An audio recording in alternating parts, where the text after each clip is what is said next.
آدم علیہ السلام 960 سال زندہ رہے۔ ان کی کل عمر تو 1000 سال تھی، لیکن 40 سال کم کر دی گئی۔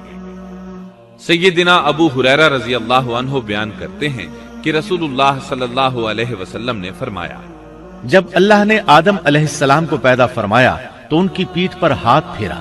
اس طرح قیامت تک جتنے انسان پیدا ہونے والے تھے ان کی روحیں وجود میں آ گئیں۔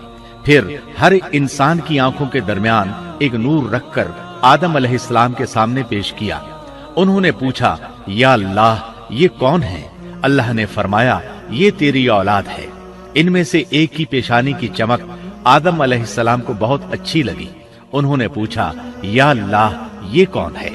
جواب ملا، یہ تیری اولاد میں سے بہت دور جا کر ہیں، ان کا نام داؤد ہے۔ پوچھا، ان کی عمر کتنی ہے؟ فرمایا 60 سال۔ آدم علیہ السلام کہنے لگے، یا اللہ 40 سال میری عمر میں سے ان کی عمر میں شامل کر دے۔ اس سلسلے میں دوسری روایت یوں آئی ہے، جب آدم علیہ السلام کی روح قبض کرنے کے لیے فرشتہ آیا تو وہ کہنے لگے، میری عمر میں تو ابھی 40 سال باقی ہیں۔ اس وقت ان کی عمر 960 سال تھی۔ انبیاء اپنی عمر سے واقف ہوتے ہیں۔ فرشتے نے کہا، کیا آپ کو یاد نہیں آپ نے اپنی عمر کے 40 سال اپنی اولاد داؤد کو ہبہ کر دیے تھے؟ رسول اللہ صلی اللہ علیہ وسلم نے فرمایا، چونکہ آدم علیہ السلام نے انکار کیا تو ان کی اولاد بھی انکار کی عادی ہے۔ آدم علیہ السلام خود بھول گئے، ان کی اولاد بھی بھولتی ہے۔ آدم علیہ السلام نے خطا کی، ان کی اولاد بھی خطا کرتی ہے۔ حابیل کے قتل کے بعد اللہ تعالیٰ نے آدم اور حوا علیہ السلام کو اس کا نعم البدل عطا کیا۔ اس کا نام انہوں نے شیس رکھا۔ شیس کا مطلب ہے اللہ کا دیا ہوا تحفہ۔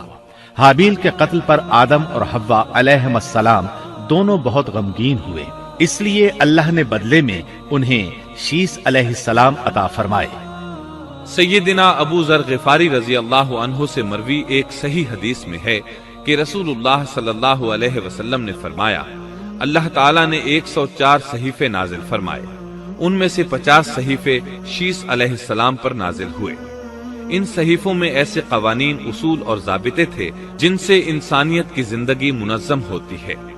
شیس علیہ السلام نے آدم علیہ السلام سے علم حاصل کیا، لیکن آدم علیہ السلام کا تمام علم وہ حاصل نہ کر سکے، اس لیے کہ آدم علیہ السلام نے بالمشافہہ اللہ تعالیٰ سے علم حاصل کیا تھا، اور بہت سی اشیاء کا علم اللہ تعالیٰ نے انہیں سکھا دیا تھا، اس لیے وہ تمام علماء سے بڑھ کر عالم تھے۔ شیس علیہ السلام نے آدم علیہ السلام سے علوم سیکھ کر لوگوں کو سکھائے۔ لوگوں نے ان سے مختلف علوم، فنون اور پیشے سیکھے۔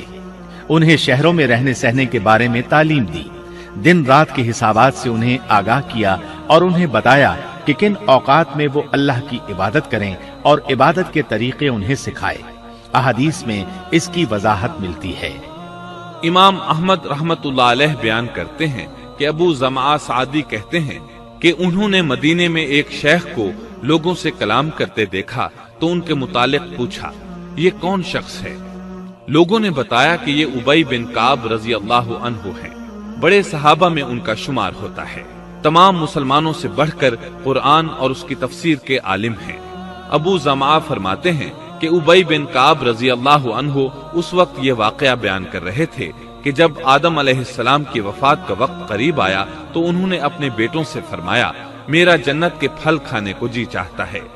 جنت کے پھل دنیاوی پھلوں جیسے ہی ہوتے ہیں، سیب، انار، انگور، یہ سب جنت میں موجود تھے۔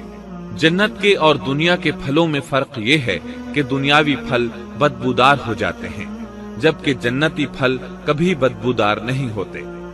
اسی طرح دنیاوی پھلوں کا ذائقہ عارضی ہوتا ہے، جبکہ جنتی پھلوں کا ذائقہ ہمیشہ برقرار رہتا ہے۔ اس لیے آدم علیہ السلام نے چاہا کہ وہ جنت کے پھل کھائیں، چنانچہ ان کے بیٹے تلاش میں نکل گئے۔ انہوں نے اپنے ساتھ کلہاڑے، کدالیں اور ٹوکریاں لے لی۔ راستے میں انہیں فرشتے ملے، ان کے پاس آدم علیہ السلام کا کفن اور خوشبو وغیرہ تھی۔ انہوں نے پوچھا، آدم کے بیٹو کس چیز کی تلاش میں ہو، کہاں جا رہے ہو؟ انہوں نے جواب میں کہا، ہمارے والد مریض ہیں، انہیں جنت کے پھلوں کی خواہش ہے۔ فرشتے ان کے سامنے انسانی شکل میں آئے تھے ان کی بات سن کر بولے واپس جاؤ، تمہارے والد فوت ہونے کے قریب ہیں، اب ان میں اتنی طاقت نہیں رہی کہ پھل کھا سکیں۔ جب فرشتے آدم علیہ السلام کی روح قبض کرنے کے لیے آئے تو حوا علیہ السلام نے انہیں پہچان لیا۔ وہ بلند آواز سے آدم علیہ السلام کو پکارنے لگی، ان کے ساتھ چمٹ گئی۔ آدم علیہ السلام بولے، مجھ سے الگ ہو جاؤ، پہلے بھی مجھے تمہاری وجہ سے مصیبت پہنچی تھی، میرے اور میرے رب کے فرشتوں کے درمیان سے ہٹ جاؤ۔ پھر فرشتوں نے آدم علیہ السلام کی روح قبض کی، انہیں غسل دیا، کفن پہنایا، خوشبو لگائی، آپ کی قبر کھودی، پھر انہوں نے آدم علیہ السلام کی نماز جنازہ ادا کی، اس کے بعد انہیں قبر میں اتارا، پھر اوپر مٹی ڈال دی اور بولے، آدم کے بیٹو، تمہارے لیے یہی طریقہ ہے۔ اس وقت تک لوگ کفن دفن کے احکامات سے واقف نہیں تھے، انہیں علم نہ تھا کہ قابیل نے اپنے بھائی کو کیسے دفن کیا تھا، اس لیے فرشتوں کو بھیجا گیا تاکہ تدفین کا طریقہ بتا دیں۔ تو اس طرح انسان کو دفن کرنے کا طریقہ معلوم ہوا جو فرشتے لے کر آئے تھے۔ آدم علیہ السلام نے اپنی 960 سال کی مکمل زندگی میں سوائے اس درخت کا پھل کھانے کے اور کوئی خطا نہیں کی۔ آپ کی وفات کے 1 سال بعد حوا علیہ السلام بھی وفات پا گئیں۔ یہ تھا ہمارے باپ سیدنا آدم علیہ السلام کا اسوہ اور سیرت طیبہ کا حال۔